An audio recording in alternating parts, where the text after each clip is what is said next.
When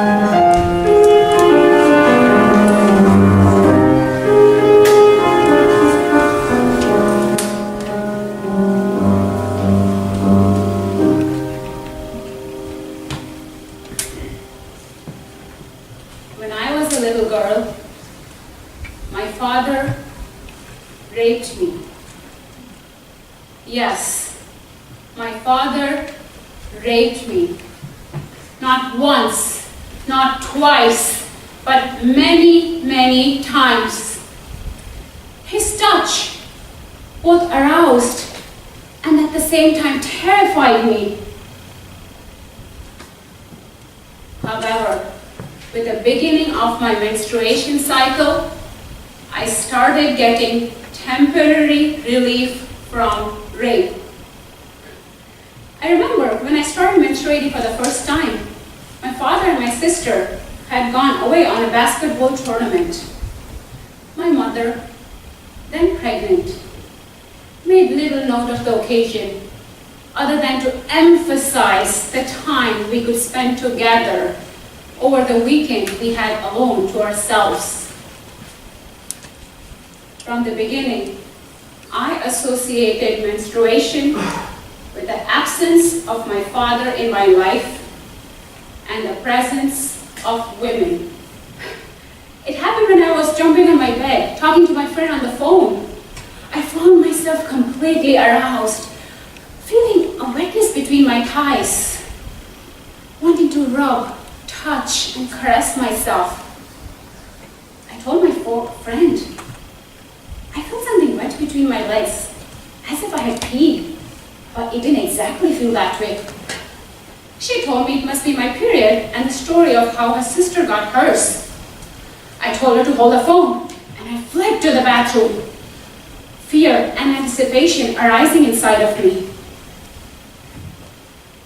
The stain of purple, brown, and red shocked and shamed me at the same time. Feeling the lips of my vagina growing huge and bleeding, perceiving how swollen was I, my own body with its own mind and the things it could do without my controlling it. Filled with shame and secrecy, I told my mom, I think I've got my period. She just pointed me to where the pads were, and the look in her eye is one I will never forget. It was one of sadistic punishment by neglect, willful holding back of help and support, to remind me that I'm not yet, nor would I ever be, a woman, a human in her eyes. She began to treat me, my body, differently, as if it was something that could be never talked about. There grew a hushed silence about anything related to my body. And if I tried to break that silence, I was punished by my father.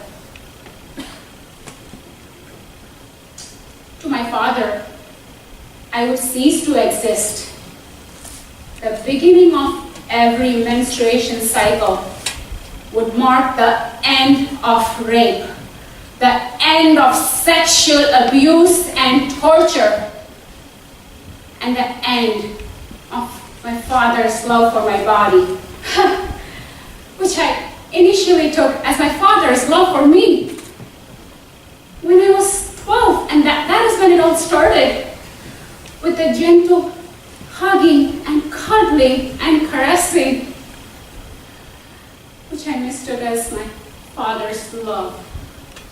A love different than that of my mom's. How naive was I? However, with the setting in of my teens, things changed. That day is still crystal clear to me. I had come home early from school, hoping to find my mom there, waiting for me. I missed her so much. I just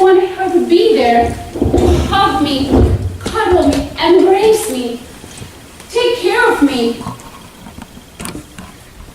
She was always gone. She was always so busy. I wish she was there. I even convinced the school nurse that I was sick enough to be sent home. However, when I walked into the nurse's office, I found my father waiting for me instead. Oh my God, I wish how I could just run back to my classroom. Could the nurse not hear my cry for help? Could she not read my mind? Shaking and trembling, I sat in the car. My father asked me if I was menstruating. I didn't reply. But by then, with a look in his eyes, I exactly knew what was about to happen next. When we reached home, I bent down to untie my laces, pretending I'm not scared. And then, when he was not looking, I ran as fast as I could up to my room. He chased me, more aroused, more hunger in his eyes for me. He caught me by the tail end of my long braided hair, and he grabbed me forcefully into his arms.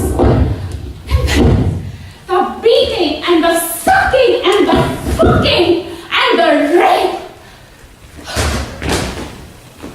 exhausting me into oblivion and trance.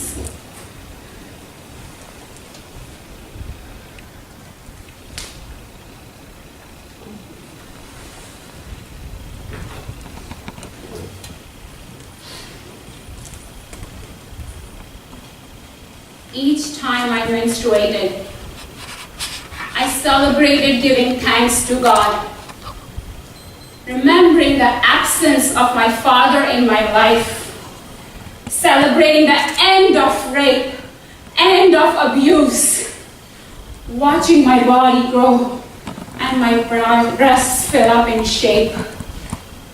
Yet, I desperately wanted to be a little girl again. I wanted to be a woman, like my mother, with someone wanting me, needing me, loving me, or at least my body. But because I could talk to no one about bleeding, and how it aroused me.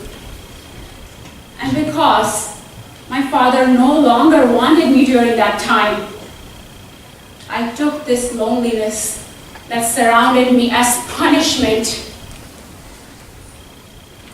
In this solitude, I found awe, joy in this nature of my body, which no one had control over. Not even myself. I wish I can talk to someone. I wish I can cry with someone. I wish I can laugh with someone. I wish I could talk to someone. Can I talk to you? You? Or you?